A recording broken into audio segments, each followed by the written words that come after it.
So let's for a moment say that, we have tomorrow a democracy in China. But you have a Chinese population that is totally ill-informed, not only ill-informed, but with a very exaggerated view of China. I don't think democratic leaders will be able to pursue a Tibet policy that is helpful to Tibet. Then you have to think about the pulse of the people, opinion poll. So I think, you see, I always advise Tibetans, at this stage, most important for us, other than talking about big political slogans, reach out to our Chinese brothers, educate them about our culture, about our history, about our hopes, about our pen, and for you also to make that effort. So therefore, for me, such a gathering is important from that point of view. If there is a Chinese population that is educated about Tibet, then I think, you see, to be very candid, no matter whatever the system is, of course we all prefer a democracy system, but any leader who cares about China, truly, who really cares about the future of China, then I think we'll be able to resolve the issue. This is just, with your permission, my personal kind of remark before I. Now, with regard to my task, yes, I think in the introduction, which was partly in English, partly in Chinese, but I think I heard that I've been the person who's been going back and forth to Beijing, negotiating with the Chinese government on his behalf. That's true. In fact, I first went to China in 1982. So I've been spending more than 27 years talking with Chinese leaders. And to be very candid, without any concrete result, with almost zero result. But has all that effort been wasted? Certainly not. And did we venture into that kind of effort with some kind of false hope? It's true that I think among our population sometimes there is this high expectation, because every time my delegation goes, we come back and some of my colleagues and friends say that, what's happening? Is there some breakthrough? Well, I think it's quite natural, because they should have that expectation. It is logical. But to be very candid, those of us who were formulating policies, we did not have that illusion, and we don't have that illusion. It's not really a matter that will be resolved quickly.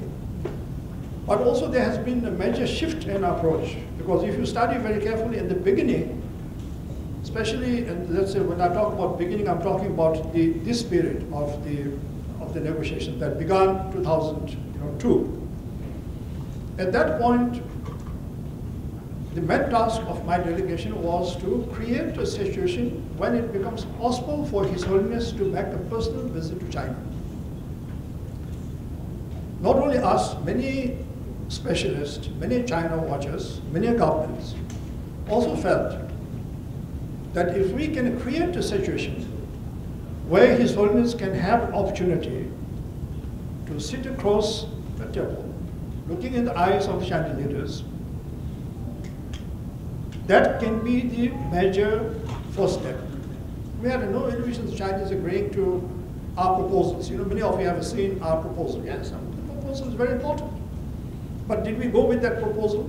Particularly if you go back and look at the situation when we took the proposal, our relations were already getting very bad. So we had no illusion that by agreeing with our proposal, the Chinese are going to discuss seriously. So when I took on this responsibility, at that time, the only purpose is to create a situation where His Holiness can make a visit. And we were willing to make that visit absolutely unconditional, with no strings attached, with no conditions. So much so that we were even willing to make the first visit only to China. There was a lot of discussion, and there's a lot of disagreement even in Dharamshala. It took a long time for us to agree, because some people thought, and for good reason, how can the Dalai Lama agree to go to China without even having opportunity to visit Lhasa? He should not go to China if he can't go to Lhasa. Of course, which is absolutely true. And I think the Tibetans inside Tibet will be heartbroken to see him come to Beijing and not to come to Tibet. But then we said, no, rationally, the Chinese can never dare to allow him to come. It's not because they don't respect him. They're just afraid of him. So we said that, even the idea of us proposing that he wanted to bring His Holiness to Tibet, I said, forget about it. They are so much afraid of him, being in Dharamshala, and the Chinese leaders having that courage to allow him to come to Lhasa.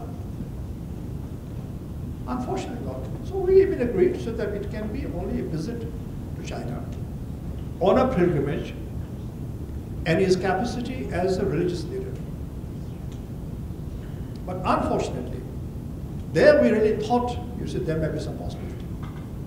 Many world leaders also thought that there is a possibility, and everyone worked very hard. We are very appreciative. Many presidents, prime ministers, foreign ministers really went in, including individual friends. But unfortunately, China really, I think, missed a great opportunity.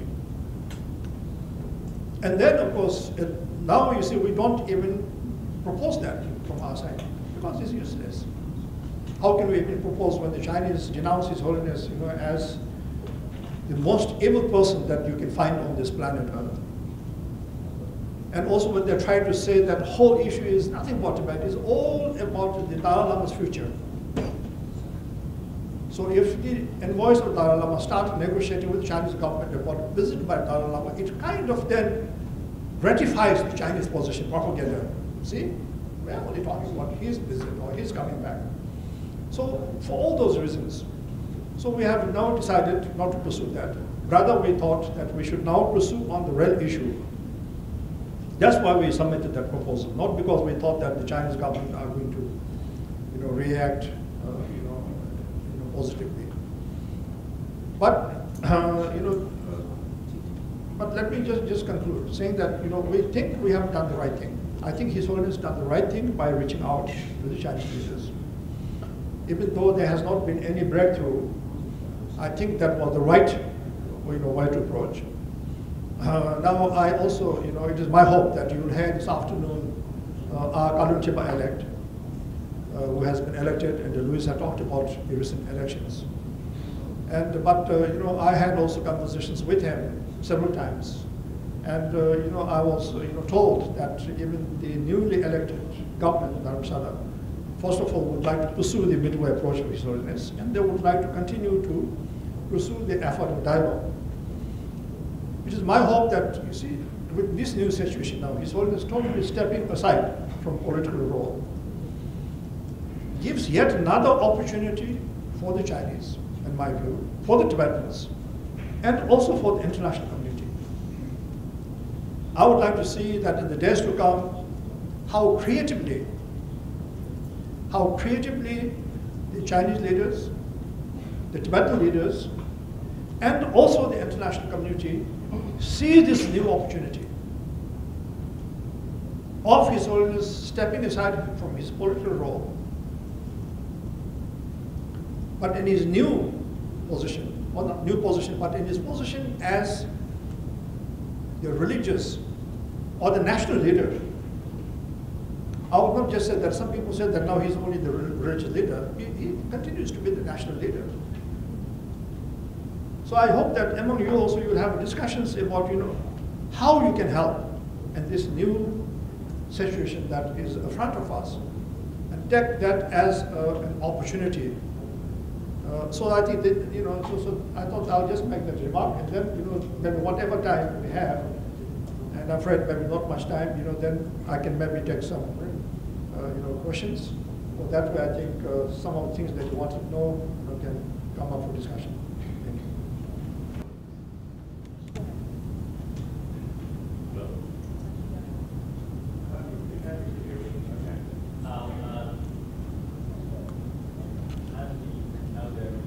Voice America. I'm just wondering, so after Dalai Lama had resigned from the political power, I wonder what will change in your role.